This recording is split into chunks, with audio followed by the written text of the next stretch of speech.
Assalamualaikum. Jangan lupa like, comment, and subscribe. Bye.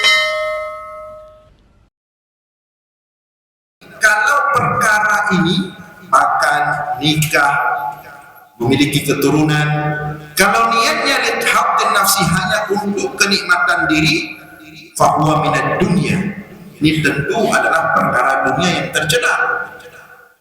Ya, tetapi wa in kana al-qasdu al-isti'anatu bi 'ala taqwa. Tapi jika adalah niatnya dengan makan, niatnya dengan menikah, dengan niatnya dengan memperbanyak keturunan, al-isti'anatu bi 'ala taqwa, untuk menjadikannya itu wasilah agar dia lebih bertakwa kepada Allah.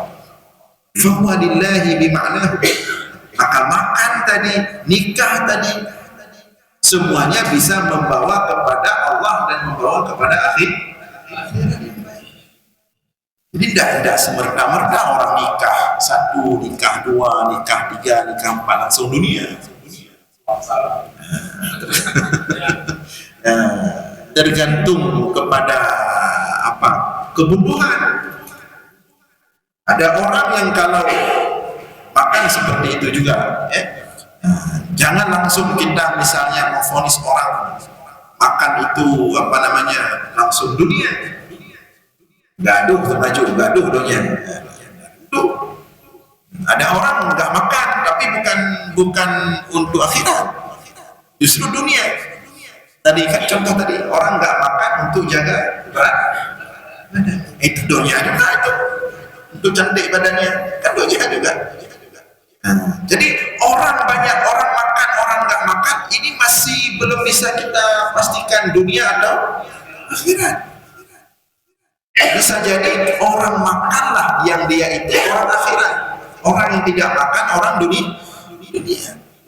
Jadi jangan hanya kita katakan ke orang makan gaduh dunia, gaduh baju, gaduh je kopi, gaduh pergi dunia, gaduh dunia tadi. Orang aja kopi dunia aja. Orang hanya semaju apa dah? Bisa jadi karena ia bebek. Tentu. Kalau belum tentu itu langsung akhirat. Jadi apabila niat dengan makan dia berniat untuk membantu takwanya kepada Allah. Dengan dia makan dia memiliki kekuatan beribadah kepada Allah. Seperti kita misalnya dalam target tertentu, misalnya anak-anak mau kita buat dia hafal Al-Quran, dan kita harus atur makanan dia. Anak-anak mau hafal Al-Quran, biar hafalannya kuat, biar hafalannya lancar, ya bisa kita kasih siomay 5.000 dia, tak dapat hafalannya. Harus kita kasih makanan yang mewah dia, makanan yang gizinya tinggi. Nah, bisa jangan nanti begitu kita kasih makan makanan yang agak mewah sedikit yang kualitasnya tinggi, langsung yang ngomong ibu donya hafal Quran. Nah, dia makan makanan yang berkualitas yang mungkin tinggi, harganya mahal, itu kebutuhan dia untuk menghafal kalam Allah, menghafal Al-Quran. Tidak boleh semerta-merta kita katakan dia dunia.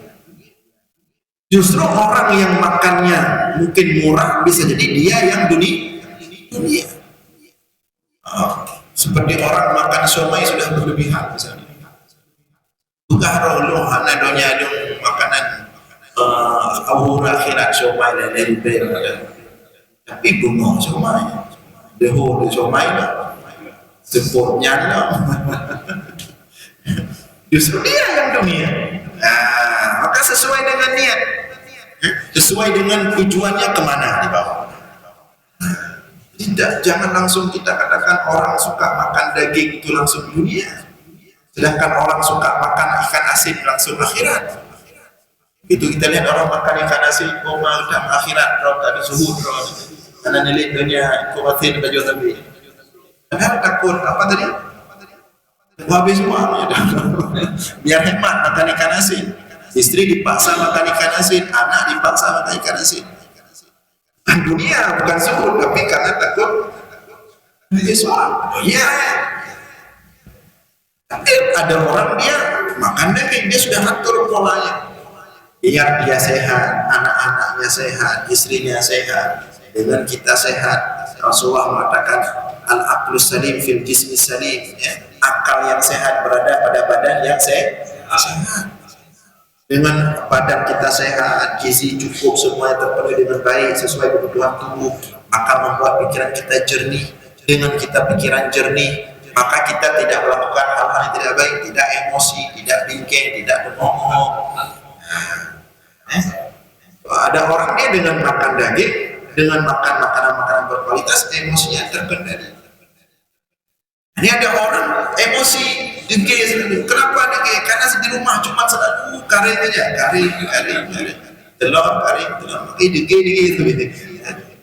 Kebutuhan tubuh tidak cukup, badan tidak sehat, akhirnya berpengaruh kepada pikiran. Jadi tergantung kepada tujuan. Tetapi tujuan ini kita tidak boleh buat-buat. Allah tahu isi hati kita. Makanya ketika kita lihat dalam hadis, ternyata kita temukan di antara makanan favorit Rasulullah adalah daging.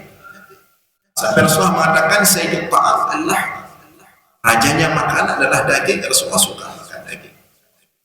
Tapi memang Rasulullah harus makan daging.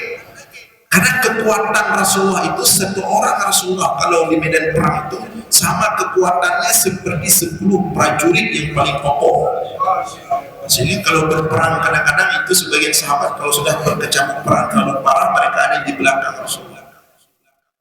Jadi daging yang Rasulullah makan itu untuk kekuatan beliau berperang melawan Rasulullah. Kita setelah makan daging tidur. Makanya jatuhnya ke dunia. Rasulullah makan daging tapi jatuhnya ke akhirat. Makanya kita jatuhnya ke dunia. Nah ini kena penyakit ini, kena penyakit itu.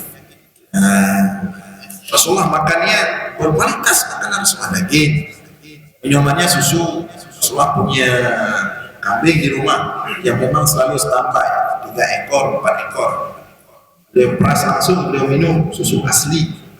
Kalau datang tamu beliau kasih minuman Rasulullah.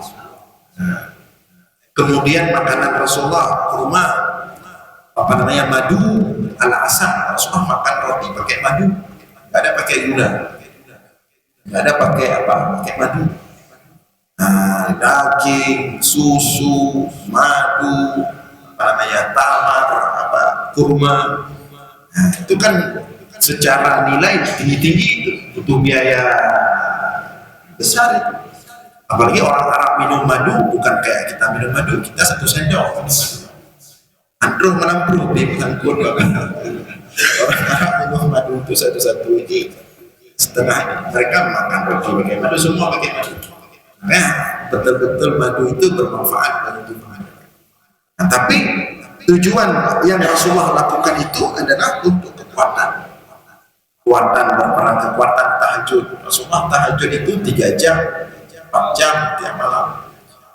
Kalau cuma kena mata sapi nggak jalan itu. Nah, jadi kalau untuk kekuatan, jadi makanya tadi dikatakan adalah wa in kana al-qasdu al-isti'anatu fi ala taqwa. Jadi kalau tujuan dengan makan tadi, dengan menikah tadi, memperbanyak keturunan anak-anak cucu, itu diniatkan al-isti'anah untuk membantu kepada ketakwaan, untuk membantu agama Allah, ya? Untuk agar banyak keturunan kita yang menyembah Allah, yang taat kepada Allah, ya? Maka fahuwa lillahi bima'nahu, maka perkara-perkara ini walaupun secara zahir adalah nampak dunia, tetapi dia adalah perkara yang membawa kita kepada Allah secara maknanya. Wa in kanat suratuhu surah ad-dunya, walaupun gambarannya atau bentuk zahirnya itu bentuk perkara dunia. Qala sallallahu alaihi wasallam, Rasulullah bersabda dalam sebuah hadis, man talaba dunya halalan mufakhiran laqiya Allah wa huwa alaihi ghadban, wa man talabaha isti'fafan anil mas'alah wa siyanatan li nafsihi jaa yaumal qiyamah wa wajhuhu kal qamari lailatal badri.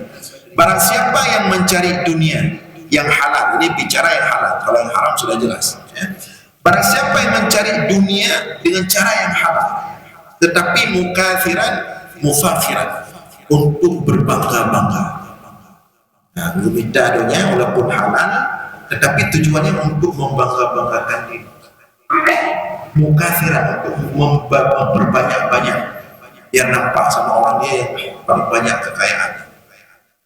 Kalau itu tujuan mencari dunia walaupun halal, maka laqiyallah wa huwa alaihi ghadban, dia akan berjumpa dengan Allah di hari akhirat dalam keadaan Allah marah kepada dia. Wa man talabaha, dan barang siapa yang mencari dunia, sebaliknya, barang siapa yang mencari dunia, mencari rezeki, bekerja sehari-hari seperti kita semua, istighfafan anil masalah, untuk menjaga kehormatan diri, keluarga, istri dan anak-anak daripada harus minta-minta, utang sana utang sini. Kita bekerja keras untuk menjaga kehormatan keluarga, dan itu perintah Allah. Wasiyanatan li nafsi, untuk menjaga diri daripada berbuat yang tidak baik, maka kita harus bekerja memiliki penghasilan. Kalau itu tujuan mencari dunia, jaa yaumul qiyamah, orang tersebut akan datang pada hari kiamat, pada hari akhirat, wa wajhuhu, wajahnya kal qamar, sebab bagaikan bulan purnama, bercahaya-cahaya.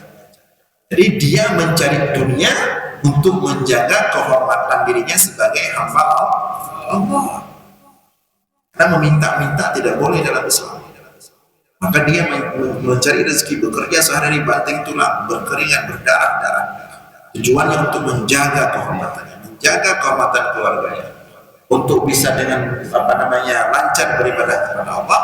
Maka justru dengan dia mencari dunia seperti itu, dia akan datang di hari akhirat, wajahnya bagaikan bulan. Maka tidak semua orang yang bekerja sehari-hari mengais rezeki, mencari uang, itu langsung semerta-merta dikatakan dunia yang tercela. Dia langsung dapat itu lagi. Dan ada orang pagi berangkat, sore pulang, merogoh-rogoh, langsung kita petu rumah hektar mitarnya. Belum tentu sesuai dengan niat. Maka yang perlu kita jaga, terus semangat mengais rezeki, terus semangat bekerja, tetapi jangan sampai mukathiran mufakhiran, punya niat untuk membanggakan diri di hadapan orang lain dengan dunia itu, untuk memperbanyak, menampakkan diri lebih banyak dari orang dahulu. Silakan cari sebanyak-banyaknya, tapi tujuannya untuk Allah. Makin banyak Allah kasih, makin banyak yang bisa kita manfaatkan untuk agama Allah. Tidak perlu kita ribut-ribut. Kita cari sana sini, kita cari sana sini, dan kita dapat alhamdulillah melimpah. Mungkin Allah buka pintu rezeki kepada kita lebih daripada orang. Tidak perlu ribut-ribut. Banyak dapat langsung untuk agama Allah. Bagaimana caranya? Pertama, untuk diri kita dulu harus tercukupi. Jangan juga nanti kita kasih semua yang kita minta. Untuk diri, untuk keluarga, istri dan anak-anak, pendidikan anak kita, masa depan apa harus kita atur semuanya. Kemudian kita lihat keluarga-keluarga jauh, keluarga-keluarga kita di kampung. Karena ada orang yang di Banda Aceh, dia hebat, luar biasa, Allah berikan rezeki melimpah, tapi di kampung dia punya keluarga-keluarga yang susah. Kalau di Banda Aceh, orang minum kopi dia bayar semua satu warung kopi. Tapi di kampung dia punya ponakan yang anaknya tidak punya uang untuk beli baju sekolah. Rumahnya sudah bocor sana sini. Ini nggak boleh.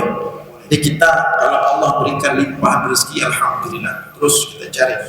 Tapi kita ambil sedikit daripada limpahan rezeki tersebut, kita bagi kepada kerabat-kerabat, adik kita, kakak kita, ponakan kita, atau nenek kita, atau mungkin kita orang tua, tidak ada lagi cece kita bagi ke kampung. Kemudian ternyata masih melimpah banyak sekali Allah berikan.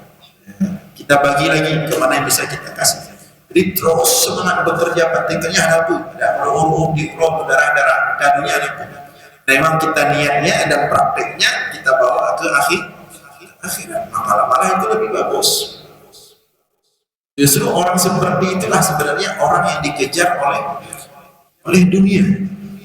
Karena semua yang dia dapatkan dia niatkan untuk Allah, justru itu yang dikejar oleh dunia. Makin dia takut dapat banyak uang, makin datang uang ke dia. Tapi sebaliknya ada kita kadang-kadang makin kita cari makin kosong, lari dia. Karena dia tahu kalau kita dapat bukan untuk kebaikan. Tuh ngomong sama orang, hari ini cair sekian, saya minggu depan cair lagi.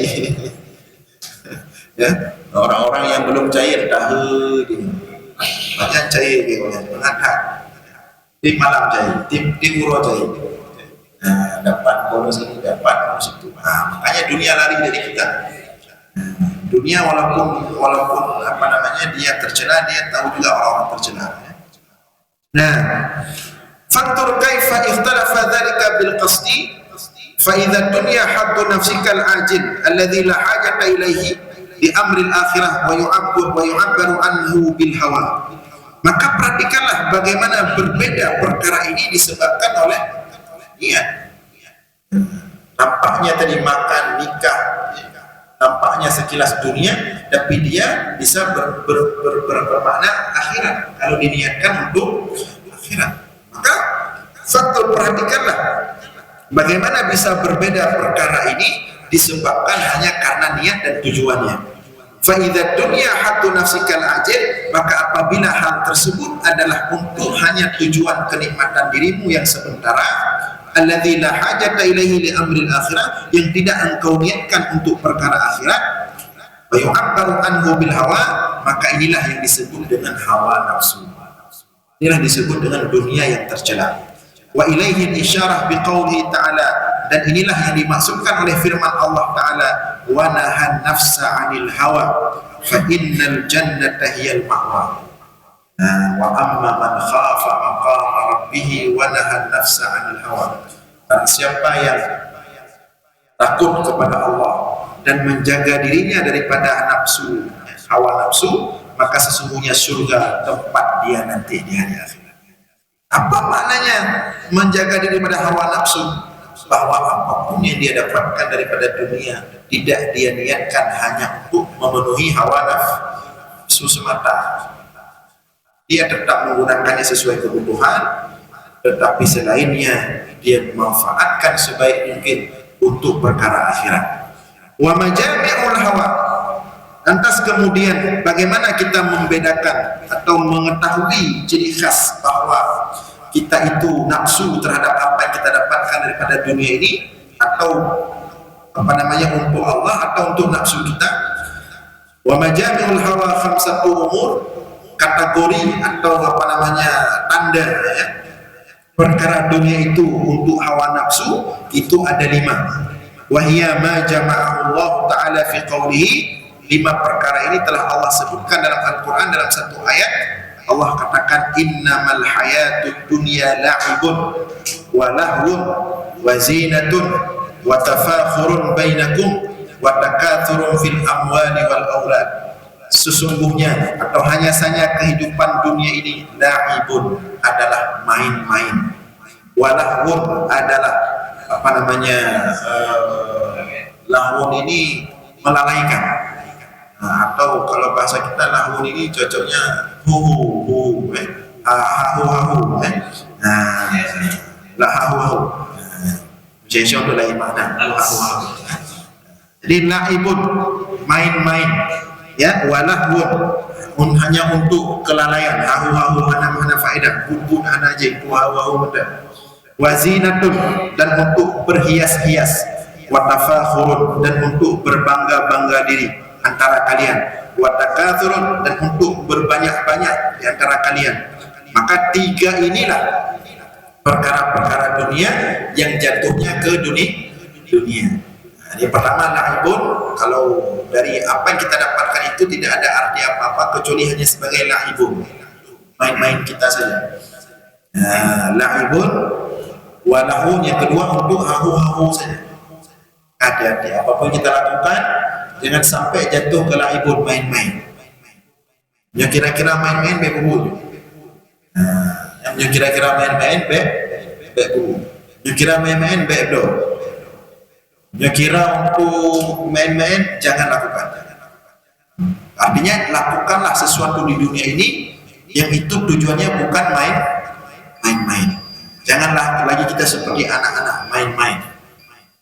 Yang mengatakan kenapa beli ini? Biasa, ini kan mainan kita. Jangan seperti itu. Kenapa beli ini? Untuk akhirat. Maka kita lihat apakah dia bisa bernilai akhirat atau tidak. Jadi jangan main-main, walahun, dan sesuatu apapun yang kita dapatkan di dunia ini jangan sampai lahun, apa namanya, lalai-lalai tadi. Nah, ini juga yang kalau kita ikut komunitas-komunitas ya, orang-orang yang ikut komunitas bukan tidak boleh komunitas apa, banyaklah komunitas mobil-mobil tertentu, komunitas apa, bukan tidak boleh, tapi hati-hati, harus niatnya dibetulkan. Kalau komunitas itu berujung kepada kegiatan sosial, ini bagus, nanti membawa kepada. Tapi kalau hanya sekedar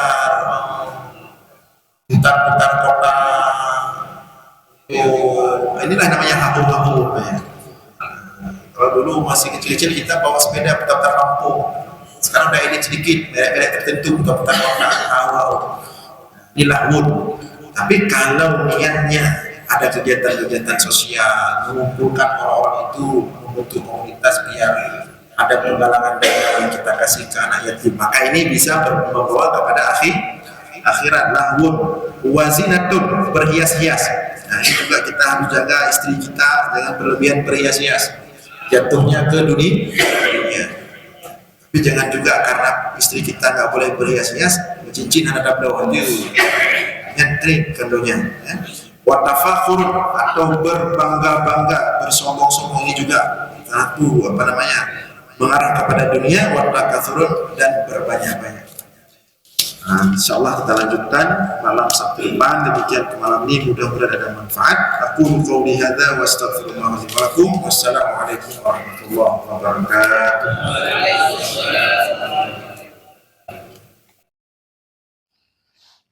Terima kasih.